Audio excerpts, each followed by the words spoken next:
Sorry. Can you? My whole screen froze. Then is it still going? It's live. I do apologise, guys. I had a bit of a technical issue on my side there. Good evening, everybody, and welcome to TFC Live Season 2, Episode 49. Not as good as 69, but we're getting there. The state of the nation. Sorry, I don't know where that came from, but anyway, the state of the nation. Yeah, it's a lot going on in Kickside this week. We had a lot of fairly informative posts from Rampage, and I think we've got quite a lot to talk about. Yeah. Evening all. How you doing? All right then. Evening George. How are you, mate? Pretty good, you guys.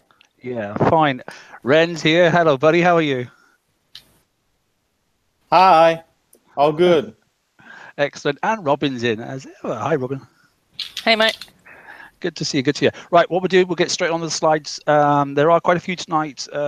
Basically, we've got an overview, as I said, of Bounty, which is what I said in the intro, which is what we'll be doing, and then we're going to have a little look at the state of the nation. Okay, as in what's happened over 2017 and what they're looking to improve by going forward into 2018. So, without further ado, what we're going to do is pull up the slides, do a quick share.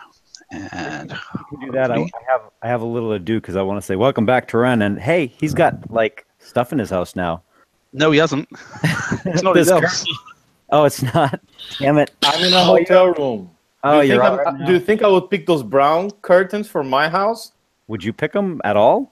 But they set your eyes off. Lovely. Yeah, I'm beautiful. I thought he got stuff for the house. Damn it. Oh dear. Venom's saying, "Where's your base friend?" By the way, on chat. Oh dear. Moving over. Right. Okay. Let's get through some of these slides because there are quite a few. So the first sector, let's have a quick look at what we've got. Oh, he says clicking on the right screen would be a good idea. TSM. Right. So there's a slide pack content. It's a really short content, but there's quite a lot in it. Okay. First thing we'll go through then is with Robin. Over to you, Robin. Oh, hey all. Just a quick overview of Bounty 4. If you want to move on. Oh, you moved your picture out of the window. No, it's there, hidden. Okay, so yep, spot the Waldo. Okay, so moving on to Bounty 4.0. Of course, that ran from November the 30th through until December the 4th. And so just kind of going through some of the things that we went through. If you could move on to the next slide there. Okay, so we had some changes from Bounty 3.0. First off, we had the inclusion of the Mega Hull and the Keeper of the Nexus, which we'll go through. And they also started to award Bounty for successful base defense. So those two were really good inclusions. They kind of increased the amount required for the first checkpoint. I believe the first checkpoint used to be I think it was 1,700. And then it switched over to where now it was 2,000 for that first checkpoint. Okay, so a couple things. A lot of these are still occurred from last time. First off, players were still caught in a situation where they were unable to find base targets to go ahead and hit, which I think a lot of this was due to the locator. And so I suffered from this, and I know a lot of others did. There were just like 5 or 6 hours where there were no targets visible to me at all. And that was because the locator is only looking, I think, a couple of sectors either side. And so Mark came up with a really good idea to revamp the locator in two ways. First off was to split it out like shown as the bottom, where it shows in-sector targets and out-of-sector targets. So right after you hit a checkpoint, basically all of the targets that showed up in my locator were people within my sector. Some sectors, of course, have no issues with hitting in sector and some don't. The other piece of it is that there needs to be some way to where it can look outside of just 2 sectors either side of you. The only way that I could find targets was to either use the leaderboard and click find base for my world to see if they were available, not bubbled, and had bounty, or just spending hours scrolling the map, which was kind of really hard with memory issues and having to refresh every 5 seconds. And then we also had a bit of still the forced reliance on the bandit occupied bases due to the fact that there were periods where there were no targets. Okay, the bonus horde bandit occupied bases, much better spawn times this time. It was not wholly, great for the US and horrible for everybody else type thing. There were, again, 4 spawns, 1 each day. To me, it seemed like there were more targets. In my world, we had a couple of large alliances, and I was actually able to snag more this time than I was in the past. Did others see that? No. I had more success this time, let's put it that way, Okay. for various reasons. But I managed to bag myself for more targets than I did the last time round. Yeah. And how were the payouts? I did not get, even on the 100s, I only got, I think I got a couple that were low, but I didn't ever get one that was like the 3K. Yeah, I didn't get any of the real big ones. I know somebody in the area got 6K. I think it's the top 6K or 3.2K or something. But somebody said they got 6K in total, I think it was. But on the last one, the Sunday one, I must admit I managed to jump through and get through where I just started the 10K section. On the Saturday night before the lockout, and I managed to get all the way through within that one set. So I was quite happy. I think I pulled in 6,500 points in half an hour. Nice. Yeah, I think all. Three targets. I think all told, I think was like 4,000 total from bonus targets. The rest was either from grinding or from hitting bases. The other thing that they did do this time, which I thought was kind of cool, was they added an extra target. So there were two higher level targets. Of course, there was the 86, which didn't seem like it changed very much. There was an 89 and 98 and a 97. The 97 was similar to the original 97 that's always been there. And then they added this new 98, which was kind of a base layout, which I think... I liked it. It was good.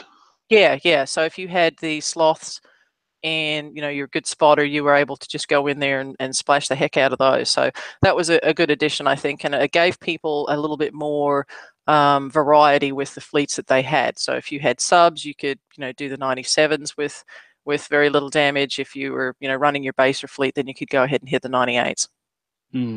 Yeah, I mean, basically they're saying that the 86 had Axums this time. I'm not sure they did last one. I can't remember, but I can't remember when they came into it. But so the 86s were a little bit more troublesome for some people, but depending on what fleet you were using. And clearly, people that were having mudgluts with obviously some of the ships that were in the is it? What was the one for that had justices in? There was loads of them. I can't remember. But obviously, mudgluts can't kill those, so people were struggling. In fact, it was a top level target, wasn't it? There were some mudgluts in there. Obviously, you couldn't use mudgluts in the hundreds, wasn't it? Yeah, well, there's justices in all of the bonus targets, and the 98 had justices in it as well as the 97. But Say again? Sorry, I just said except for the 86. The 86 had no guard. That was just the Axum turrets were in there for anybody that had the problem with those. Yeah, you could splash out the justices in the 97s or scatter them out with splash if you drove very, very carefully. Yeah. So all I'll add on this particular slide is the spawn time. Now, I probably could have shown the one from the previous. It'd probably been a good idea to do a side-by-side comparison. But basically, the point is, apart from if you were to deduct 12 hours from our sort of time, because that gives you Oz time roughly, depending on where you are in Australia, obviously, in general, across the, a huge time zone from kickside time right across to EU time +1. I don't think that's too bad. And you can say that 12 o'clock Monday morning, as in 23:59 on a Sunday night, is probably a bad time, but it is only half an hour. And the dedicated player will stay up that long. So I put that in the amber sort of zone, that sort of stuff, and then the ones for the US, obviously the first two, they're in the amber because some people clearly work at those sort of times. I mean, I don't know what shift patterns people are on clearly, so it's not ideal, certainly not. Some say that could be a red time for them, but it's the same for everybody. And last time that happened for us in the UK, and I made that an amber, so I just continued with the same sort of color chart. But it didn't really go into the middle of the night for anybody in these time zones. I don't know, Bounty 5, maybe I'll put stuff on the opposite side of the world as well, and just to see where that hits them. But logically, it says that clearly they've got a 10 in the morning, a 9 in the morning, but a 4 in the afternoon, and then a midday. So it's not horrendous. I think those are some pretty decent times, unless people. Much better than last time. I mean, it's one of those things that unless you split them up and do like 2 spawns a day, you're never going to hit everybody at the opportune time. But at least it wasn't weighted to, one time zone like it was last time. Okay, you'll notice that UK 0330 I put green. That's only because TSM was still up and he got them. That was from me. No. So that should be a red. Okay, but in all honesty, it's Saturday night. Unless you're working Sunday morning, just have a late night. You knew they were coming. I know loads of people in the UK that were on still at that time of night. A couple of people in Europe sort of sacked it. So yes, maybe the Saturday one for UK. Yes, actually I'll amber that when I actually upload the slides. I'll adjust them. But yeah, apart from that, I think it was pretty good. Yep. Okay. All right, so moving on, checkpoints. They still had that massive checkpoint on the last day of the 57,000 with some very large swings, which I can understand if like Bounty finished on a Sunday, keeping that in there because then odds are people are going to be on in the game, but it still kind of burns those that are in the US and are at work. I watched a couple of base hits and saw some base hits that were posted where people were losing basically the hull in one hit because those that work generally are not allowed to play BP while they're at work, and so there's still some huge swings. I don't know if the solution is to maybe split that checkpoint into 2, make it like 25, so 10, 10, 10, 25, and 25 to allow players the ability to go ahead and bank, some of that bounty.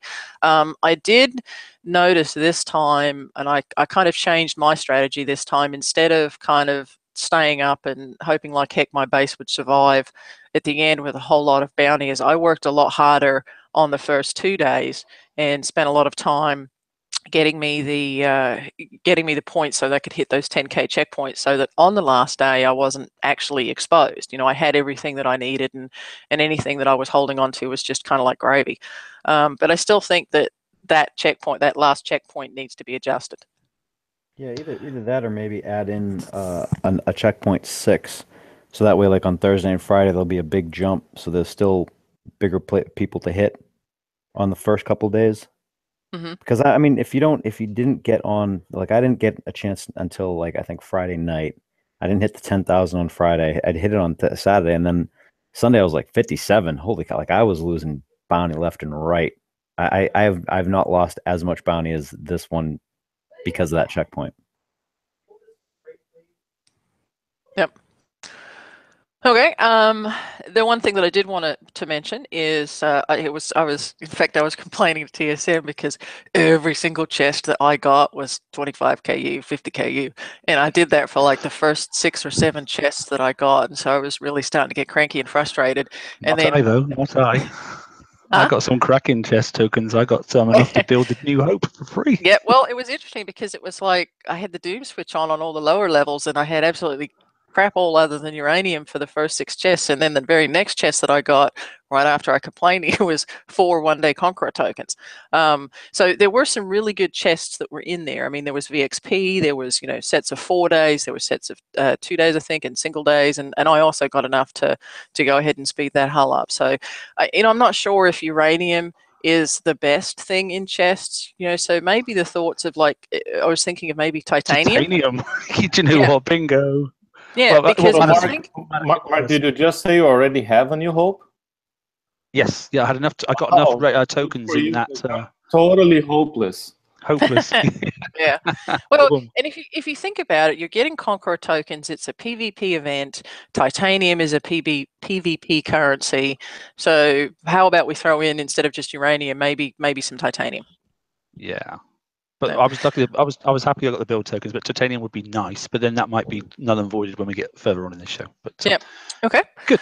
All right, so that was the checkpoints. Moving on, Keeper of the Golden Nexus. And so I'm going to go through a couple of things on this. And first off here, we've got an image. And this was, both of these images were taken from people that posted on the TFC page who said they had an absolute blast. There were some worlds where the Nexuses were held by some of the bigger alliances. And so it was kind of, frustrating for those that were in smaller alliances or didn't have very many megas. But there were areas where apparently there were some epic battles. So if we move along and kind of talk through what the Nexus was and how it all worked. Well, first off, hang on, can I just say one thing, right? the Nexus situation, as far as I'm concerned, birds of a feather flock together. Okay, you don't get weak You people calling me a really, chicken? not at all. But the Nexuses were exactly run along those lines. We'll go through the points on the minutes of stuff, but I looked at it initially myself, and then actually after a couple of days, I went, I understand it, and I quite agree with the way the Nexus thing was run personally. But yeah, go on, let's go for some points anyway. Okay, well, so first off, they announced prior to the event that mega hulls were going to be included in Bounty. And so that was done, I want to say it was like a week beforehand, and maybe even earlier than that. So they gave us a heads up about it. In addition to that, they went ahead and did massive reduction in build times and components required. So instead of, 10 or 11 metal alloys and, what's the other one? Advanced components, it was, dropped down to 1-to-1. So although that didn't really help for Bounty 4, it does speed up the process for those that wish to participate in Bounty 5. So they also reduced build times on, I believe it was the gantry and the mega hull itself, I believe as well. So they've kind of made some of those changes and to help people along and to get your mega hull back up to speed. They also did some significant changes to defense and attack for the modules on the mega hull. We talked about through those last week, and I actually watched one of my guys who has a very high mega, and he went and hit another very high mega, and he has all of his stuff upgraded, and it was like, holy cow, the changes that they made were huge. And then there were it wasn't required to do Bounty. I know it helped those that used it, but not a requirement. People were still at this time able to go ahead and complete Bounty, get their points, get their hull, and get the things that they wanted without it. So at this time, it's not a requirement to do it. They did add an additional piece right as the event started, where the bridge had to have been repaired to stay linked to the hive. And I kind of disagree with this one. Even though my hull may be damaged or my bridge may be damaged, my hull is still technically still alive. So why am I not allowed to keep it linked to the Nexus? It would be nice if it was just the chaining event was taken off, because the bridge is dead. You don't get the chaining benefits. Yeah. If you're supporting somebody else, then your drones don't go in and help them out because your bridge is dead, so it can't do the transfer thing. But the hull itself should be able to go and continue fighting. Yep. Make it more fun. Okay. All right. So moving on. So those were kind of the high level things that occurred prior to the actual event itself. And so they had the Keeper of the Golden Nexus. There were 5 Nexuses or Nexi per world. There were some concerns with the cost to play. There were no reduction in repair times, either for the support fleets or for the mega hull itself. And if you don't have a mega hull, it's not a cheap repair. I think I know of some that are 120 coins, I believe it is, to go ahead and run that repair. So, once your mega was killed, unless you were a very, very high coiner, that mega was staying dead for the 24 hours until it got repaired. And then there was also kind of where larger alliances have the advantage, and smaller alliances, it's tough to compete. And I'm going to kind of talk through those in a minute. Okay, go ahead and move on. And so, even though the Keeper of the Golden Nexus was a bounty event, you didn't have to actually be in bounty to participate or to help your alliance or folks that were in your alliance that were participating in it. So non-participants in bounty could still assist an alliance that was looking to take a hive or control a hive. If you did not have if you were not in bounty, but you still had a mega, you could still go ahead and link your mega to the hive. You could then go ahead and use your support fleets to defend the hive. So even if you weren't in bounty, you could go in there and help smash other megas. And you could still attack other megas that were on the hive, even though you weren't doing bounty. And there were some epic battles that were out there. There were lots of players that reported that they were having fun, and it also kind of gave a renewed use for those that have the mega hull. I know originally Kix talked about not putting the mega hull into the game where it would affect other areas of the game, but it's been almost 2 years since the mega has been out, and so personally, I kind of like the idea that maybe this is gives me a renewed use for my mega hull. Okay, so we can hit to the next one. Okay, so here I'm going to go ahead and turn this over to Ren, who actually participated in a mega hull alliance battle, and apparently had a lot of fun with it. So, Ren? Okay, thanks, Ru. So, just a bit of a context here, right? I mean, people who know me know I was not thrilled by Bounty Season 2, and I was so much so that I did not join Bounty Season 3. And I still think Bounty Season 3 was the worst of all because dependent on the jackpot targets, right? I mean, a lot of people playing, but they couldn't find targets to hit, bases to hit. They couldn't get the bounty, even though they had the time, they were there, they wanted, and they had the coin if needed, but they had no targets. And the one thing that made me join, and I don't regret joining, and I had a great time, had multiple sources of bounty, right? I mean, so every hour I could get 25 bounty. That's just a little bit, but you hit an 86 and you get 50, so it's comparable, right? I was getting the drops every 6 hours. Whole thing. I mean, I was hitting some bases. I didn't hit many, but I think throughout the whole bounty thing, I may have hit about 10 bases. And not hit top bases. So I was getting guys who were like level 95, 89, 105, 100, around that area. I avoided clubbing baby seals. I didn't want to do that. Nexus was really cool because, first of all, you mentioned how expensive it is to repair a mega hull. You have to coin your mega hull. As long as somebody else in your alliance was still holding the Nexus, I mean, together all the mega hulls, and then some were took down. And what mattered the most was having the Conqueror fleets around to join the battles and kind of equalize and get an advantage and overwhelm the opponent. Each mega hull you defeated from your opponent, I mean, who was trying to take your Nexus, then they had to coin or send another mega hull from their alliance. So you're absolutely right. Small alliances that only have maybe 6, 10 mega hulls, but because eventually all their mega hulls will be damaged, right? And either then you coin a lot or you're out. So safety numbers, absolutely.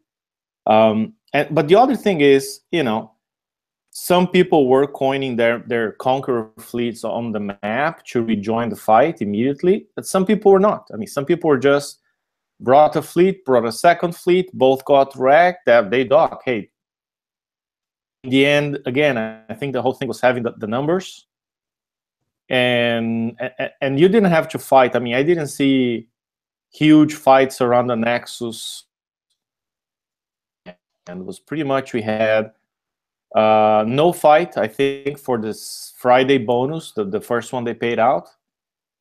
Competition, we were holding on to 2 Nexuses, Nexi, I don't know what the plural is. There was a bit of a fight on Friday evening when people were trying to take control of the 5 Nexus for the final prize that was paid on Monday. Massive fight on Monday morning, the final hours of bounty, of people trying to other alliances and take their Nexus from them. And that's where my alliance got into a huge fight. I was really sad because I was at work and I couldn't join. What was amazing for me was later on getting onto the Facebook page, our alliance Facebook page, and seeing something I haven't seen in years.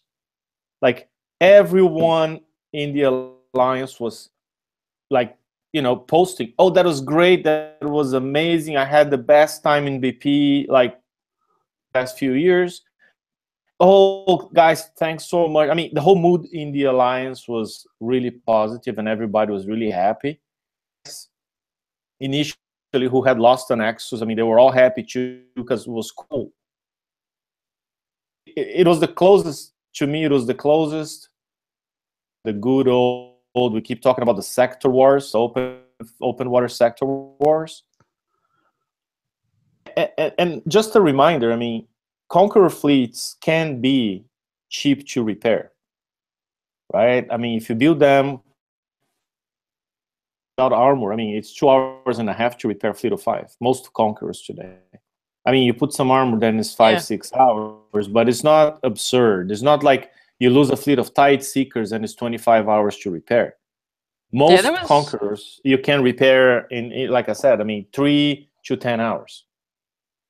Yeah, there was a lot of posts that echoed that sentiment for those that were involved. Now, obviously, it wasn't in every world, and the Mega Hull and Bounty and Nexus itself is not for everybody.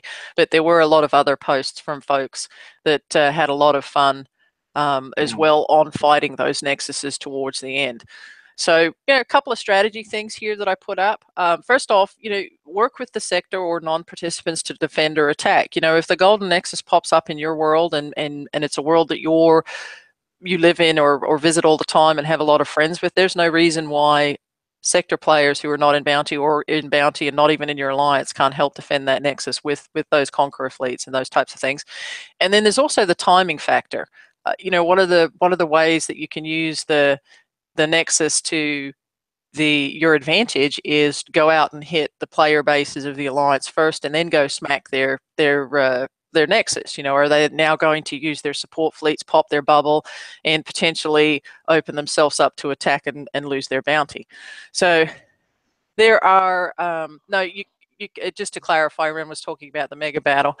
You can still hit with the surface fleets. You can still take the surface fleets of the other people that are holding the Nexus. So you can use, people in the sector can use their fleets to hit the surface fleets of other folks. Yeah, no, I just wanted to clarify, because at first I had the impression you were saying that people without the tag could join in the mega battle with supporting fleets, and they cannot. I mean, you got to be in one of the two alliances fighting each other. Be around the Nexus trying to tag fleets waiting to engage. Yeah, you can do that. Yeah. And so there was actually a bit of that. I saw that where people were actually taking their subs out and were feeling frisky and wanted a bit of action, and were actually hitting the support fleets of other people who had nothing to do with anything in the actual Golden Nexus itself. So there is some strategy towards it. So if we can move on, Mark. Actually, I got a question too. Ren, out of all your points, how many percentage-wise do you think came from the Nexus? Or the Nexus that you guys held? I can give you the exact breakdown. I ended up with 45,000 points, way more than I expected. And I don't want to extend too long here. I know Ru has a lot of other stuff to cover, but I had 31, almost 32. That included the 2K bonus. So let's say 1,000 points on my own, and with and then the Friday Nexus bonus, and then 13.5K because we ended up with 3 Nexi. So that was about 15K out of my 45 came from the big Nexus bonuses, and then from the 25 an hour per Nexus. I mean, some of it came from that too. So about a quarter, 30-40%. No. 30 to 40% of my points came from that. Okay. I mean, the thing is that it's such a weighted thing that I'm not sure I'm a fan yet. George, I'll just because I want to get on because we're nearly halfway through and we've got tons to talk about. But I'll just say personally, okay, it is weighted. Okay, it benefits about 10 alliances and only the big alliances. Nobody else stands an absolute chance. But for the first reiteration, well done, Kixeye. It needs adjusting. I've got lots of ideas on how we can probably make it better and that sort of stuff, but I'll put it to them rather than put it out in the public. Yeah, all I can say is that this pulled the alliance together as no raid, no TLC could ever do. And yep. I'm not being funny. I would just see that. I'd rather see that game wide rather than just for the big alliances. I know, George. I know, mate, and that's something we need to talk about a bit later on, and how we do that. We can do that in the town halls and that sort of stuff. But I've always got some ideas, and I'll pass them to Ren, and hopefully he can represent them and pass them on. $10. But I think it's your ideas. I'm going to charge TSM. I'll charge you coming on the show. Tip for tap, mate. Okay. But honestly, as a first go, I think it was a win because it ran well. Okay, then it got the big alliances engaged in the game again. Okay, yes, it was out of my league, and I've got a reasonable alliance, and that sort of stuff, and some really good megas. But the point is, as soon as I realised that there was a massive alliance, and they all went to different worlds, quite cleverly.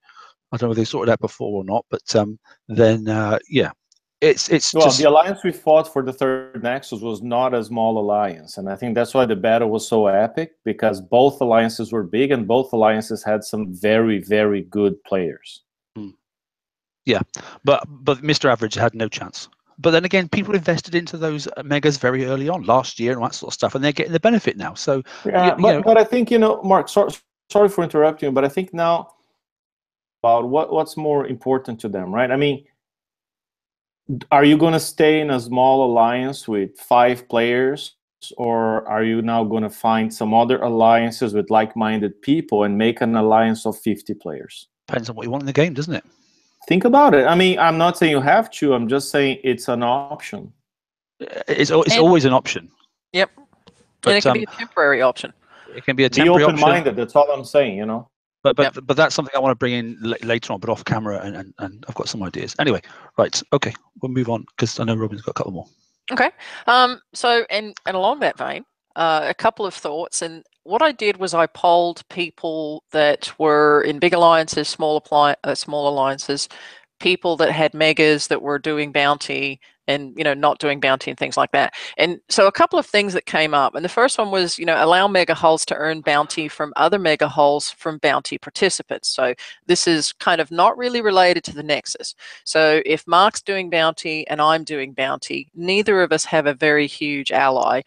We don't have every player doesn't have a huge souped up mega hull. But if I want to take my mega hull out and hit his mega hull, even though it's not on a Nexus, the opportunity to earn some bounty, even if it's only 100 bounty, like on the, the bounty-based targets. But that would give the opportunity for people who are not in the larger alliances to be able to still utilize their mega hull in the PvP, in the bounty event, and gain some bounty from it. So that was one thought. And the other one, of course, is to look at how the alliances work and how they affect the Nexus.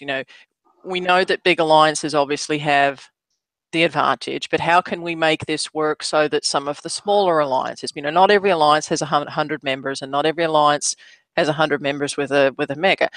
Can we possibly maybe look at something like a junior and a senior Nexus? So you've got the regular Nexus that pays out the highest amount. Is there an opportunity to put a smaller version of a Nexus out there that maybe doesn't pay out as much, to allow the ability for some of the smaller alliances to go ahead and do that? Because if you think about it, and if you've got a huge alliance that's got the opportunity to take 3 of the really big ones, are they really going to bother about defending and taking a small one? And then potentially, and this may be contentious, a cap of allowed megas on the Nexus. So if I think now the cap is like 60, so if they make the cap only 40, then that maybe potentially give the idea of give the ability for people to go ahead and hold a Nexus, and then some type of reward for winning or defending a mega battle on the Nexus. People are. And I'm talking just for the people that are involved in the Nexus battles itself. Is there the ability to put some type of reward for holding that Nexus, or for an attacker, and then a reduction in costs for repairs for attacking and defending themselves. Can they reduce the coin cost for a mega repair? Those types of things. So Ru, I mean, I'm going to kind of disagree with you there with the whole junior, senior Nexus and that kind of. I mean, in there, if you're saying there should be a junior bonus, the junior bonus was the hourly bonus. I mean, if an alliance could get in and hold a mega for each member, will get 100 bounty. So I think all you're saying is like maybe tweak that, so the bonus at the end of 3 days much bigger than the bonus per hour, maybe, 5 in a ward, have 10. I don't know. But there's a strategic component. I mean, very important. People only talk about coins, but there was a very, very important strategic component. Friday, after the Golden Nexus moved and reset, we at first went to 3 of them, and then we're looking around saying, guys, we can't hold 3. There's no way we can hold 3. 2. And some alliances are like, oh, let's bunch up on 1, right? And make that one real strong. And then, Monday morning, people, okay, how many people are online? Oh, oh, go crazy and try to get a third one, right? And that's when the whole thing happens. So but I think there's a very important strategic component in the whole thing. And I don't know if 5 per word is the right number, or it should be 10. I don't know how you would code or implement this whole junior-senior thing. And I think would just make the bigger alliances have more junior Nexus and, as well. Just saying.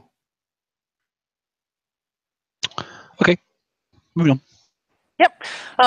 So they may not be the best ideas, but they're something to think about, and they're just things that I got from people that were in the game that were participating.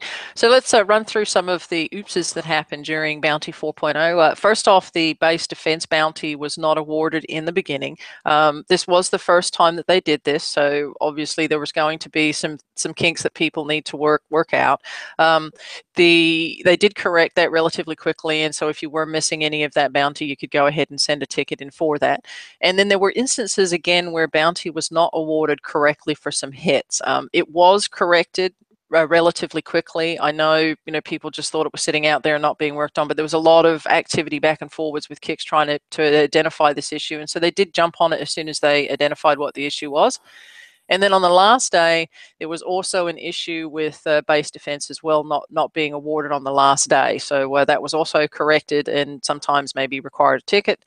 And then there was the Keeper of the Nexus final payout issue. They experienced some issues with the way that the payouts worked on those. And so they did do a correction. My understanding is that most people have received their bounty points, but they are still working through those tickets.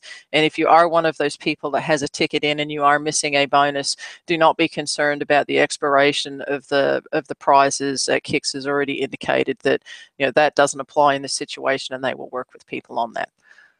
So kind of that's what we had for the Bounty 4.0. I'll turn back over to Mark. Okay, actually, super. I think there's one more, isn't there? Right, I'll have a quick look if there's one to finish off with. Let's have a quick look. Yep. Okay. So, again, a couple of the things that we're still looking for, that kind of magic ground between the cost to play and the cost to be able to earn things. Base repairs, base guard fleets, those are still, if you're somebody that is in a lot of base hitting, there's still a lot of cost involved with that. You still kind of had to grind the map targets. If you were not able to participate in the Keeper of the Nexus, it was very hard to hit those 10k checkpoints because everybody either had a bubble or you just could not find anybody that had any bounty available. And then, thoughts on how is the Mega and the Keeper of Nexus going to impact bounty moving forward? Obviously this is probably going to stay, but how is that going to work for future bounties? Okay. Good. Excellent. Right.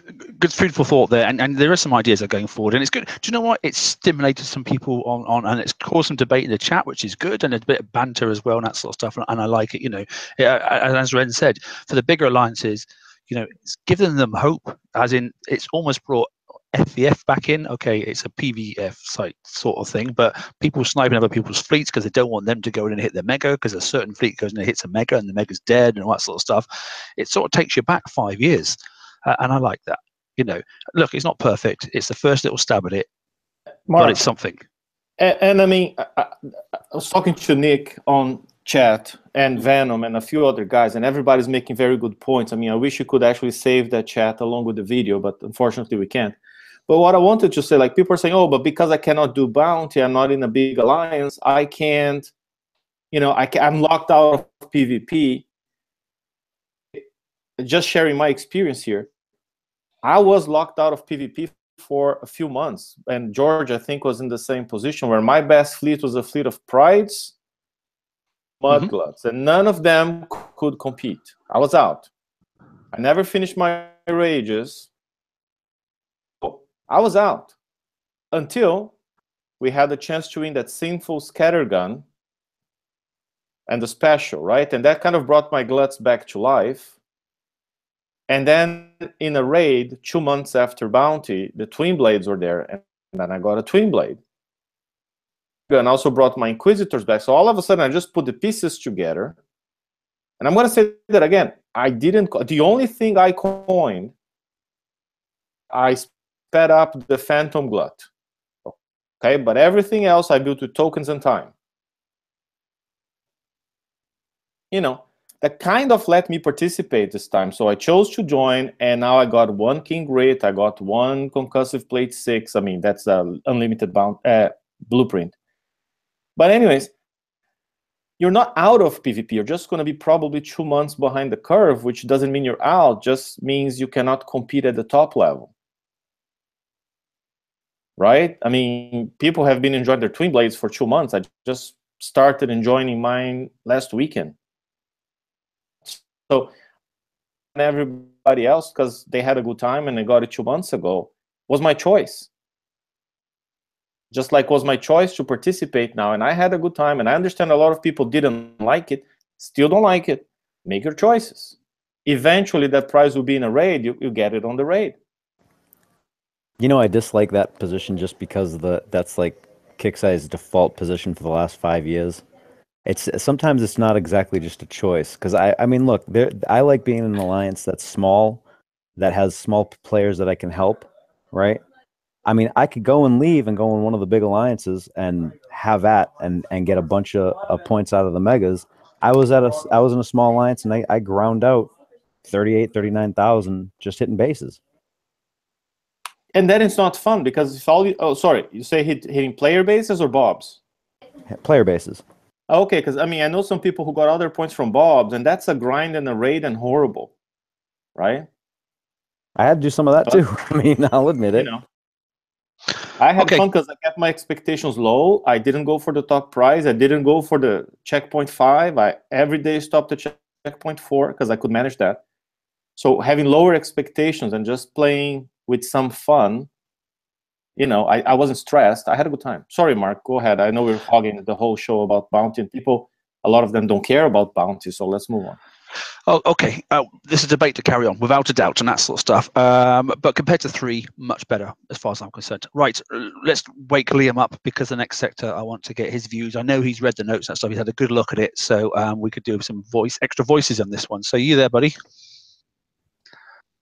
Take the fag out your mouth. I am here. How you doing? Right. So what I've done, if you haven't read the update notes for the state of the game sort of stuff for the winter edition, then please go and read the full thing. I've abbreviated it and taken out the key points. I've looked at the 2017 concepts, and I've sort of like put them at the top, and I've looked at the look forward. I've extrapolated all the bits, as in taken out the text, all the parts that I think are going to change in the future. So I've got like key bullet points and that sort of stuff, and then we can sort of like spend a few minutes. I mean, we're going to run a little bit tonight, but it doesn't really matter too much. So what I'll do is I'll just go forward in that slide quickly, and then we will just bring them back up, and then we'll have a little chat. So they're sort of broken down to key points. So hopefully you should see those there. Right. Yes. See the biggest thing for me here. Do you want to run through it first? Yeah, shall I do each slide? And we can have like a couple of minutes, only a couple of minutes on each slide, because this is going to go on, I think, over the next month or so as things run out. But this is a good start point. So I would really encourage people that are watching this now or in the chat and that sort of stuff is I'll upload this PDF document and then take this to your Alliance pages and that sort of stuff and use it as a baseline. Okay, because this is their intent moving forward. So you can use this as a baseline to say, well, this is what you stated at the end of 2017. And then you can come back and either say, well done, it's actually been a really good year. I'm talking 2018. Okay. Or you can bat them over their head with it and say, this is what you said you were going to do. Okay. So this is where we're going to go forward. So first thing, and then I've got, these are all titled at the top. So this is the return of the 4-month raid cycle. So 2017, there are the key points there. You know, we went to a 3-month raid cycle, i.e. the siege, the garrison, assault, and skirmish, and that sort of stuff. You know, some targets are easier, some target types are easier to transition. The ships particularly, some moved and worked very well. Submarines, for a classic example, are quite easy. You can either drive the damn things or you can't. Some ships don't work so well like that. It's very hard to update a certain type of a ship and still make it viable for a new type of target. It just doesn't work. You know, Phoenixes, for example, are quite good until you put a blocking mechanism and it stops them from working. So you know, it's but garrison is garrison. You know, unless you muck around with a garrison target and put some assault ships in there, you know, then it doesn't become a garrison target and that sort of stuff. So, and the 3-month cycle. did nothing for a certain point when the cycle was garrisoned itself in that 1 of 4, and then you had the FM, which was garrison, and then you also had the raid cycle, which was garrison, and then oh my god, that was hell, wasn't it? You know, so that was just 3 months of complete boredom. Well, I think part of it too was we had all those TLCs that were garrison as well. Mm-hmm.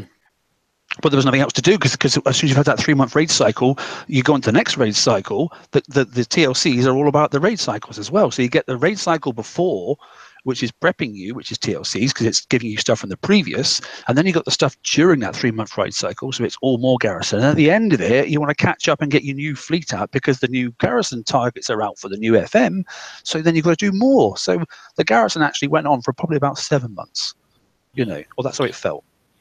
Well, I think the introduction of the four cycles in 2017 was a big problem that added to the player stress, you know, and then dropping back to 3 is going to massively improve that.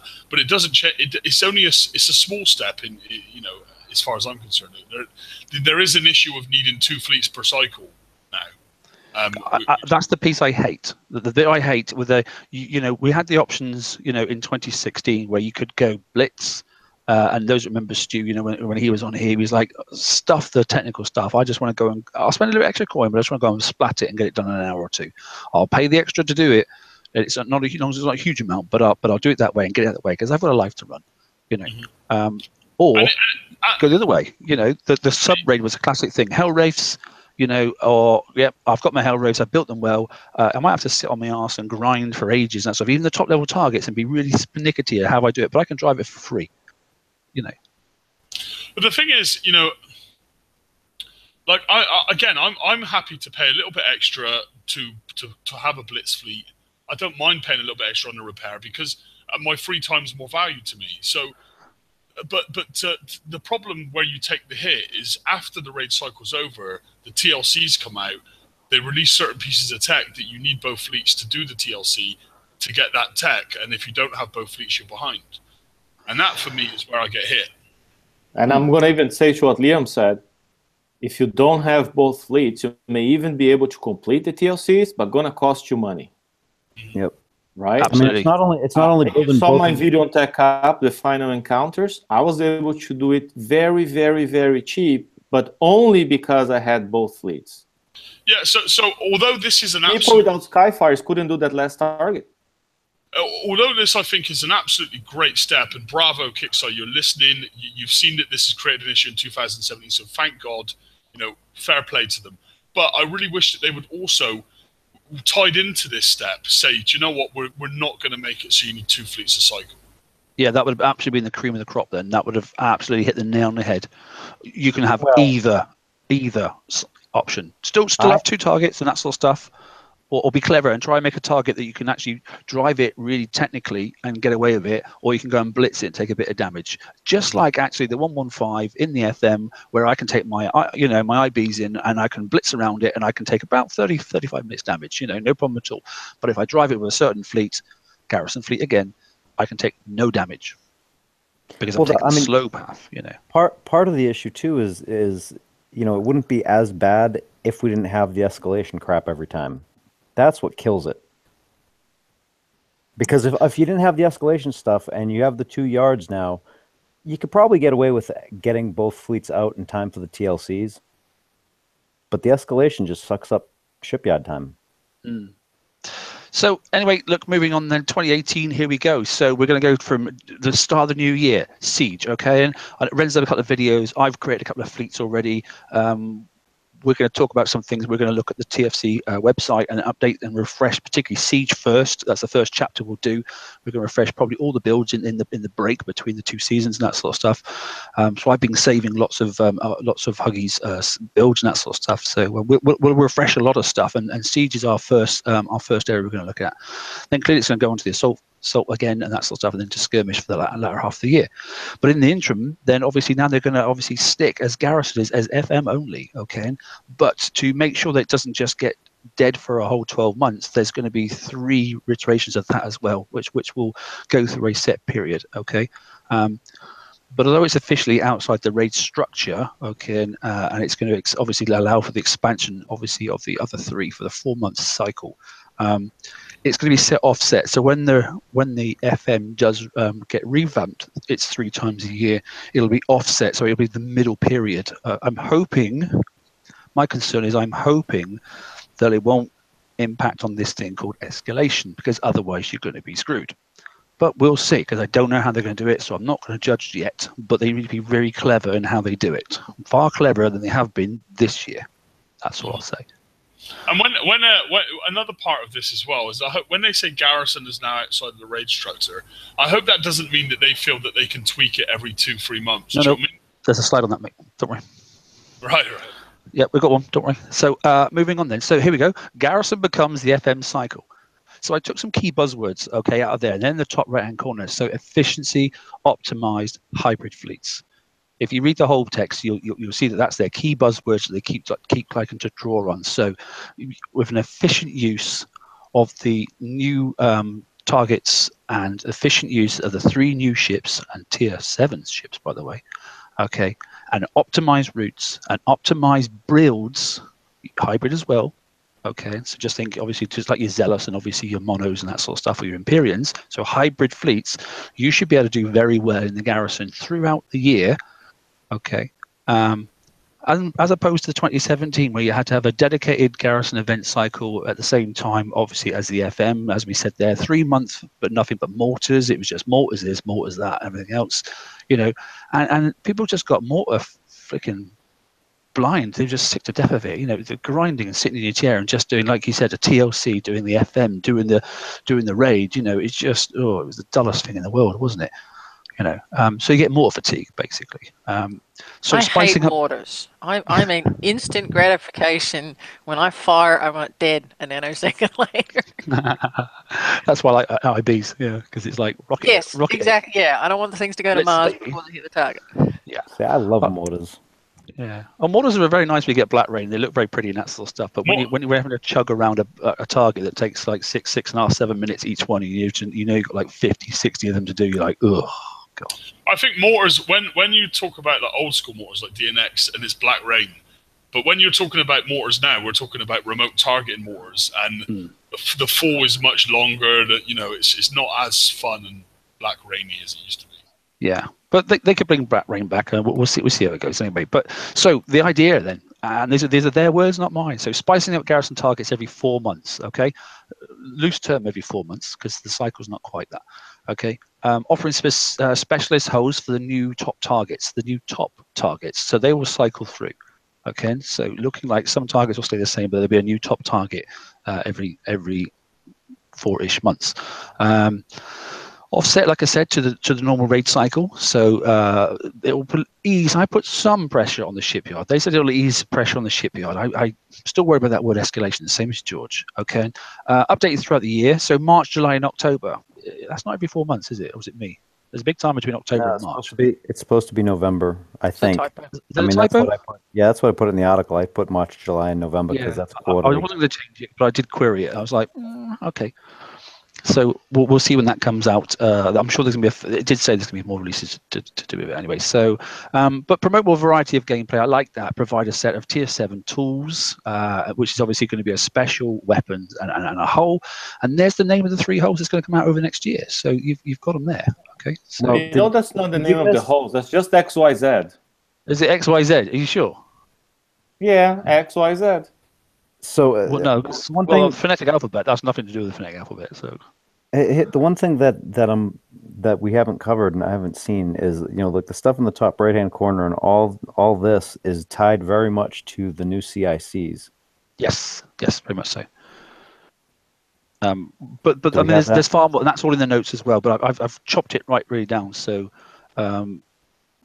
Yeah, I mean, you want to talk about CICs if you want to, but I've just like doing a quick overview, bearing in mind it's already 5 to midnight. So. Well, see, I'm slightly, I don't know. I mean, it's all about how they deliver all of this. I mean, the CIC thing, that could also be a ball ache, you know? The game became very, very complicated throughout 2017, and I was kind of hoping that we were going to strip back and go back to the more simplistic style of fleets. And you know, if they're bringing in this new complicated technology, I don't know. It's all about how they deliver it. And that's one of those things that I was a little concerned about, because like the efficiency they optimized in the hybrid fleet is actually centered around the CICs and using different CICs within the fleet. And I don't know if that's supposed to take out some of the refit times. Like, I'm not sure. I wish they would give us some more info on that. And honestly, I would really rather see the CICs come out in PvP first, where we're used to weird things like that, rather than the FM, which is the cornerstone of the game. I didn't make too much reference to it because I didn't know the delivery of it and how they're going to, how it's going to roll out through the year. There's just not enough in there. There's just one little quote in there about it, and that just sort of moved on. So, so I've just generalized it basically. But like I said, read the full paragraphs and that sort of stuff. But it's the concept is there. How they're going to deliver it, I'm really not sure, to be honest. Yeah, I mean, when I wrote the article and I posted that today, I kind of tried to extrapolate a little bit on, because I used both the in-game and the release notes in the forums, and I kind of went with it. Okay, well, do you want to expand a little bit on this CICs, because there's a few people in chat don't even, I think, get the concept. So, well, from what I can gather, the CICs look like they're going to be like a TAC mod, right? Mm-hmm. And it sounds, and I think part of it was because they covered different aspects in both of the in-game and the release notes. Mm-hmm. And it sounds like it's something that because when they were talking about hybridization, one of the references was the I'm trying to actually find my bloody article, and I can't find it because I actually wrote a bunch of stuff listing it. But it's so the CICs is supposed to do something along the lines of allow you to optimize the hull, right? And within the fleet, you can mix, I guess, CICs so you can optimize the fleet. They didn't, like, they kind of hinted at several things, but didn't quite say anything. So, like, I didn't know. Like, I had a bunch of questions in the article, like, what is this? What is that? Is it going to mean less refit time, so that way it doesn't overlap into the raid builds that you have to do? I mean, there's a lot of stuff, but it sounded like it was very heavily dependent on the CICs, and we don't have enough info yet on that. Like, I'm dying to see some information on that, and I really want to see it well before they release it in the game. Yeah, like, don't do what they just did with the change the FM cycle. Exactly. And just like really sort of like scare the crap out of everybody, and all of a sudden it's just like, oh, I can't do it, so we're all going to quit. Exactly. Public testing, public preview server. Yeah, I don't know what happened to that. Yeah, I don't know what happened to that public testing. It's gone out the window the latter half of 2017. So I'd like to see that back. Yeah, implement that back for some of this new stuff, and that way you can at least fill out the community before you even implement. Or do you know what? You go and play amongst yourselves in your own server, kick site, and then publicize it on your own little website, or do a little blog or that sort of stuff, and say this is iteration 1 of our plan, that sort of stuff, and show it so people can see it, and then say, oh, we're on stage 2 now, and we're progressing nicely, and this is what we're moved to this now. Don't care how you do it, but just don't give it a carpet. We've turned the lights off. Oh, we've turned it back on, and all of a sudden the whole world looks different. It didn't go down well. Communication. I mean, yeah, and what they said, like, I pulled it up real quick, and what they said was like the CIC, which is Combat Information Center, is a specialized battle bridge.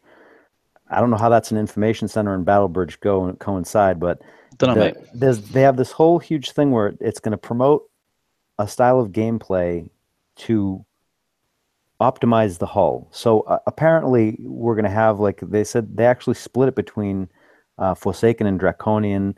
And then they kind of listed some CICs, Impact, Mercy, and Capacitor. So I'm not sure exactly how that's going to play out, and if that means that you're going to have to refit the entire ship so you can take advantage of the CIC, or you can just have your ship and the CIC is what's going to fine-tune it. Like, we really need to know some of this stuff well before it comes out. Ren, got a point, mate? Yeah, I was just going to say, I mean, old players in Battle Pirates will remember when we used Arbiters and Vanguards, and they had tactical modules like the Microwave Dampener, the Cavitator, the Engine Disruptor, with the auras. And then what we had in the last year, maybe year and a half, is that every hull 1 and 5 auras doing different things. Some of them friendly, some of them hostile. And then, got to the point where nobody could understand what was going on because you had to do rocket science to calculate. Did we lose him? I think he's frozen. Yeah. Damn it. Okay. I mean, I'm not sure he's back in yet, but when he comes back, he's right. Yeah. Sorry, Ren, we lost you there, mate. You back? I'm back. Can you hear me? Yeah. So you said about we had the rocket science concept, wasn't it? Now. I just said, and I mean, you had to calculate monstrous expressions to factor in all the auras, and now they decided, well, we'll simplify that. Now you look at the King's Wraith and the Twin Blade, and they're very simple. Yep. Right. And fun. And just kill stuff. It's easy to use. I mean, anybody can understand what those holes. Yep. What they're going to do now and they are tier 6.5. What they're going to do with the tier 7 holes is there will be the CIC module that you may or may not.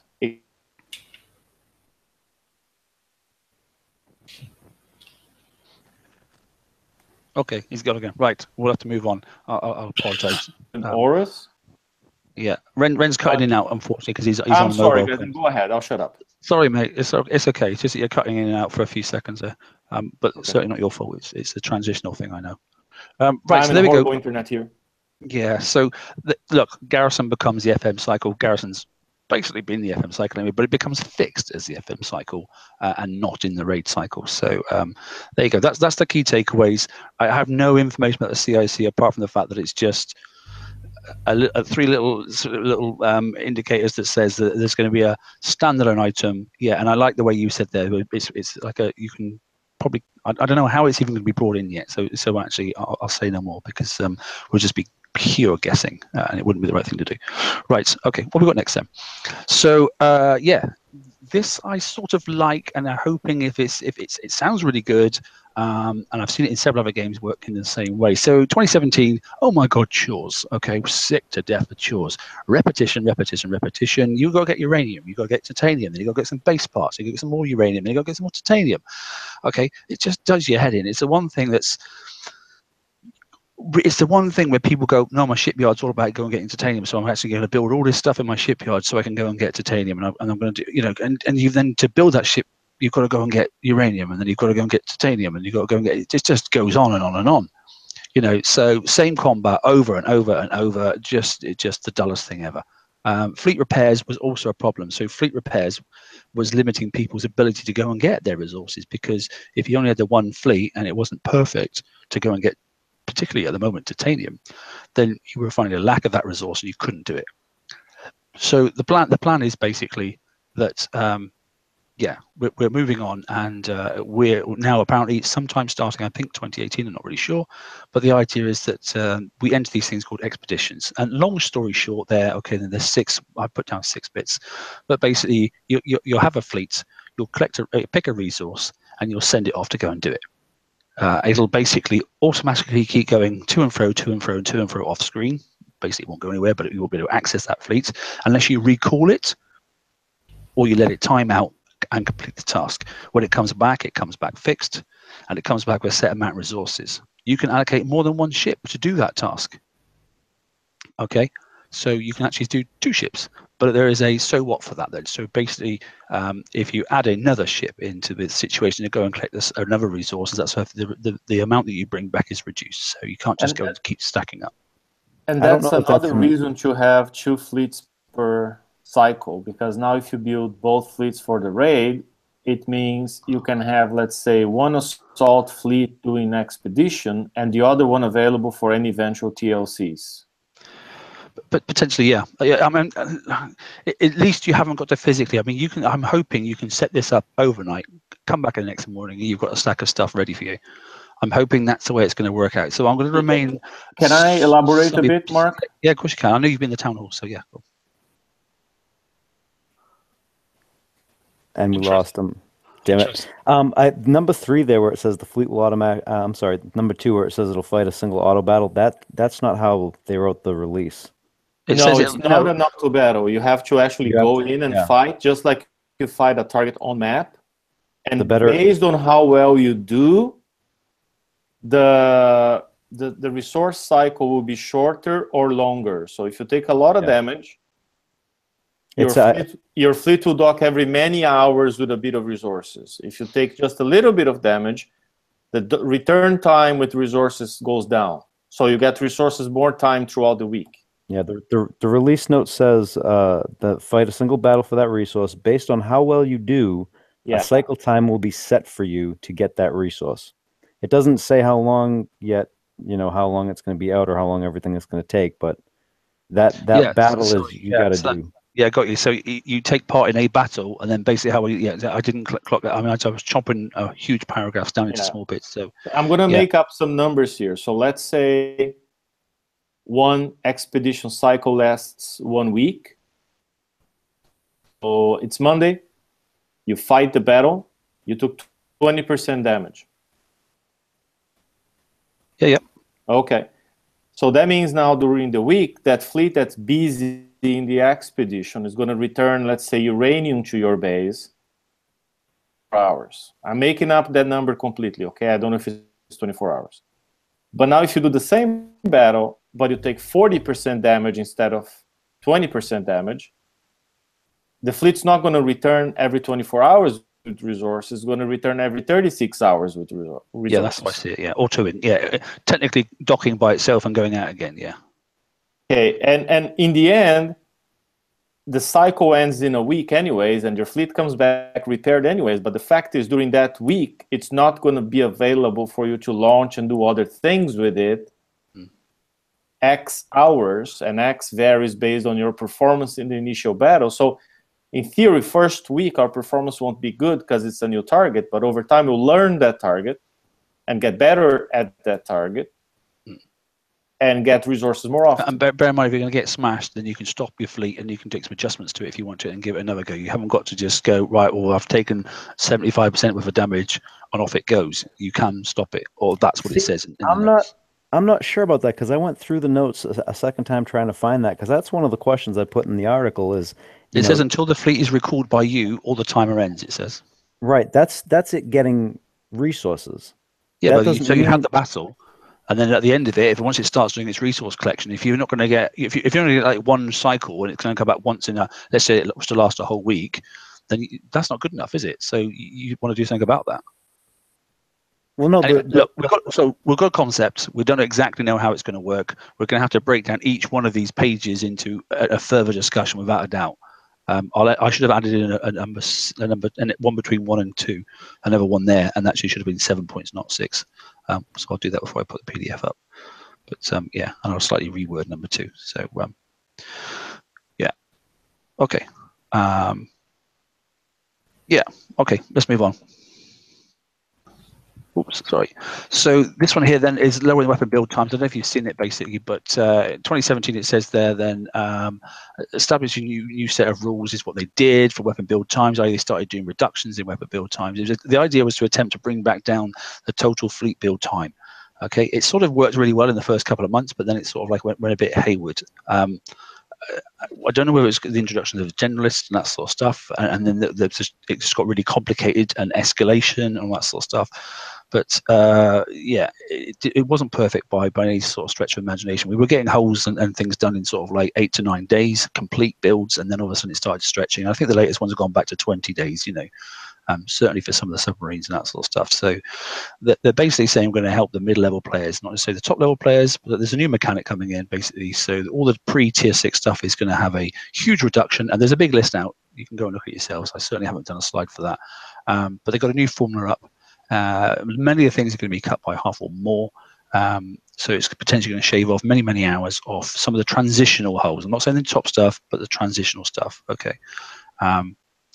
This includes some of the research stuff. So obviously for the new players as well, if you're doing the research stuff in the labs, then some of that stuff I've saw it's like 1 or 2 seconds. I did have a quick little look sort of what they think. So yeah, so that's the idea of that. And then yeah, I'm actually encouraged by this. I know everybody across the board wants everything reduced because we all hate long build times, but I am happy to see that some of the older hulls prior part to your 6 up, that some of the older hulls are going to go ahead and get those reductions in there to help the mid-level or the folks that don't necessarily have the time to keep up. So I'm encouraged. Yeah, and what I think would be great, is for players that are quite mid-level, new level, coming up in the game, and they do get access to a half-decent hull, then they're faced with a 15-day build for not even an elite hull. And I think, we always talked about this. We've been talking about this on shows for years. Is there should be some kind of system where, say, for example, the new best mortar hull comes out, then every mortar hull behind it should be reduced. It should be like a retrospective system where, when a new ballistic cannon comes out, the ballistic cannons previous to that should drop, because it then gives newer players and mid-level players a chance to keep going, as opposed to hitting that wall and not getting past it. In my opinion. No, I think it's valid. Maybe not. If and just using the cannoneer. The cannoneer comes out doesn't necessarily mean that instantly the one before it, I think, which was the Crusader, Ironclad gets busted down. But certainly when that raid cycle finishes, then yes, absolutely, there should be some type of reduction. I mean, I was talking to somebody on comms the other night who was getting ready to start building a Zo's Apollo, and it was just like, oop, stop. Too much time to waste on a flagship hull that is 14 days, that is only viable for very low targets. Mm-hmm. Well, that's it. I mean, I think, Ren, you were talking about something the other week where someone started a new file and they were able to win a Punisher, but the Punisher was like a 20-day build or something. But it was a weird position, and I think they have got to review that, because you're right. They made the Punisher available, I think, in tier 1 of FM. And one player in our page, Steve, he started a new account just to see how it would go. And he said, well, okay, cool. I got the Punisher. To build a Punisher now, he needed something like 18 million of each resource. And his warehouse couldn't fit that much. But I mean, not nowhere near that much. And he was like, okay, I have it, but... It's a good example. I mean, if they went back and said, right, that hole was fantastic 2 years ago, but now we've moved on. It shouldn't be 10 days. It shouldn't cost that much. Let's make that 2 days and less resources, so players that are coming through that level gap can jump in and get going. But did we not ask this time last year for incremental reductions as months go on? Automatic incremental reductions sort of stuff. If you go past the 3-month raid cycle, then it should be like 10%. That's it. Yeah, well, so once it gets 3 months in. That's what I was saying, yeah. So automated, every hole basically, as it comes out and that sort of stuff, 3 months later, it's got like a 10% value. If you're giving away sets of... If it's not automated, Furies, if they push the button twice a year to run the formula, I'm okay with that, 3 times a year. But, but be regular, not just like, hey, we're feeling cool today,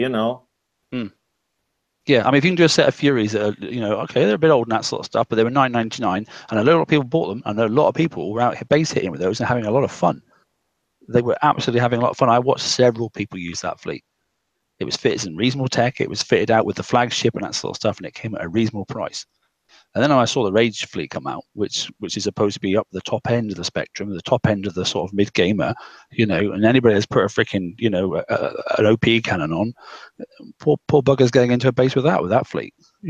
I felt really sorry with them for the price. I thought it was quite disgusting, but it's and some people were questioning on our page, and I'll openly say it again. We advised against buying that fleet, because I think it's an absolute disgrace for the cost. But rubbish.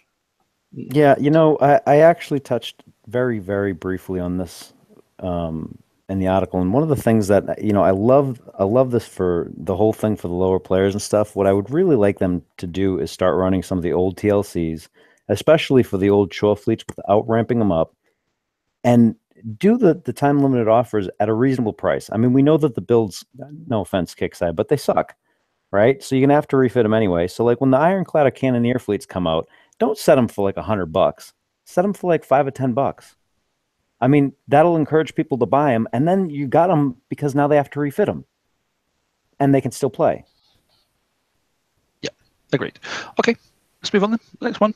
There isn't that many. Oops, one more here. So yeah, so that was the weapon time reductions. We'll see how it goes out. There are a lot of. There was another example. I think that the community manager Rampage stuck out, and it showed some sort of timing lines and that sort of stuff, and the cost of some of these things. It was either him or radio. Somebody put it out, and I had a quick scan of it, but it was a whole list of text, and I was certainly not going to be pumping that out. It was huge. But it did show some stuff was ridiculously quick. So you can jump on yourselves onto the forums, which is where you should go, and you can have a look at all the bits that are relevant, or just wait for the game to update. It'll soon tell you. Right. Bug fixes and tuning. The one bug fix and tuning was that all fixes were done as hot fixes during the week, and there are no bug fixes and tuning. So there you go. That's all I've got. I don't believe that. I don't believe that there's no bugs that need fixed. Apparently there are no bugs in the game. Oh dear. Right. Okay. We're good. So that's it. So I hope that's of some help to you guys. That sort of stuff. Like I said, I'll go back and make that slight adjustment on that slide there. We'll put down the CICs in there. But I'll probably extrapolate a bit more on what exactly they are, as well as the fact of how it's going to work. But I don't actually know how it's going to work because we've not seen it. So it's a difficult thing to discuss. I really want to see some information on that come up quick. Yeah, there is some. It's been a very good week, I think, for Kicksite. I mean, it's a great post. Don't say that. It is a great post. Don't right? jinx it. Don't say it. But it all depends on how they deliver it. Absolutely, yes. So it's a good start. It's a good So start. we know It's it's gonna great be fucked up. information, but believe it when I see it. We've had a very rough year. I'm almost a little excited for 2018 now. So maybe the year will end on a high after all. We'll just have to wait and see, I guess. Is there anything else, guys, that you wanted to add into the show before we go? I just want to say before we finish, man. I mean, the whole expedition thing. It's Damn fantastic. I want to give him like an internet thing just so I can hear it. Crap. Oh yeah, we have the banner competition. Give us tons and tons and tons of resources. I mean, I don't know. I'm just I would keep my expectations for payout low. Yeah. I think so too. They called it like Blitz with no coin, and honestly, their Blitz targets don't pay much for the coin they cost. All I say is it's got to pay enough, otherwise how else are you going to get resources? So it's got to pay a certain amount. Well, those were scuppered. Yeah, I mean, it's got to be at least enough to go, hey, it's a better option than going to the map and doing it. And do we want to push I want to mention the banner competition too. Please, yeah.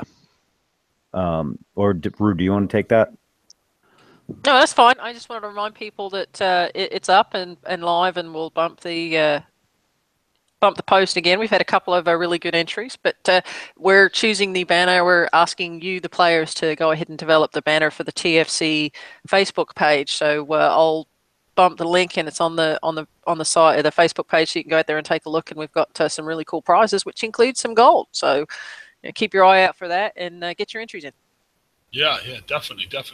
It's a great, for people that watch the show and follow the page. You can have your banner up on the page for next year. So I mean, it's a good opportunity to do something like that. So I mean, this week has been great for Kicks. I think they can't wave a magic wand and fix everything, but I'm glad to see that they are noticing there is problems. They're not just saying, "Hey, we're great and everything's right." They know there's some problems, and they're taking some steps to at least address some of it. And it's nice to see that for once they're actually acknowledging some of the problems and trying to address some of it, which is great. Now, just to piss Nick off, I really enjoyed Bounty Season 4. It was amazing. Okay, thanks, Ren. Okay, there you go. There's a TFC website. It's up there. Okay, you can see the tabs at the top. Then you can click on the one that says, obviously, next to home button. You've got competition on there. There's the details. Okay, design your own TFC banner competition. You'll get to put it down. It's got all the dimensions, the size, and that sort of stuff. Send it in, obviously, a recognized format, and the formats are there for you as well. It doesn't have to be an electronic format. If you want to, in your creation, you can create it just by doing coloring crayons and that sort of stuff. I don't really care. Then take a photograph and upload the JPEG of the photograph, and then Andrew will convert it into whatever. So if you're Johnny age 5, and I mean genuinely Johnny age 5, if your kid designs one and it's fantastic and it wins, we'll adjust it accordingly. Okay, we'll make sure it fits with what his intention was, and then we'll have it up on the banner. I don't really mind if it's Johnny age 5 and his is the best one. And you know, if that's what's going to happen, then I'm not sure how Bren's going to give him 50 gold. But we are accepting, just to say, we are accepting banners that involve hairstyles as well. You know, if there's goo in there, God, I can vote them off. If you've got a really nice hairstyle, I want to see it. So send it in. Or Photoshop, an Elvis hairstyle onto Liam. That would be good too. Yeah, that would be good. I'd be interested. Hey, maybe you guys could come up with my new hairstyle for 2018. That could be another competition. Mohican, don't go there. No, I even threw 50 coins in the competition. I mean, come on, guys. This is enough for you guys to build a third Sea Wolf. Well, I'll tell you what. I will match Ren's 50 coins, and we'll make it 100 coins then. How about that? There you go. Oh, I'm making one now. So, guys, as you know, we've got 2 more shows before the end of season 2. I know that we also are going to have a Christmas kind of special on the 26th, where the winner is going to be announced. But the 20th is the last show of season 2, and we are hoping to get special guests on the show. It's not confirmed yet. I don't know if it'll be guests or guests, but we will try and keep you updated and keep you informed, and maybe announce it next week. But in the meantime, did Bill Gates accept it? Wait a minute! I thought we were looking for Brad Pitt. We're hitting hard on that. No, we're going for Trump. We're going to build a wall around Kickstarter. Make Battle Pirates great again. Yeah, we're going to go for that. So, and failing Trump, we maybe get Brad Pitt, but we'll see. But guys, have a good week, and we will see you for the open mic on Saturday. And in the meantime, keep it salty and have a good week. Take care. No. Good night, everybody.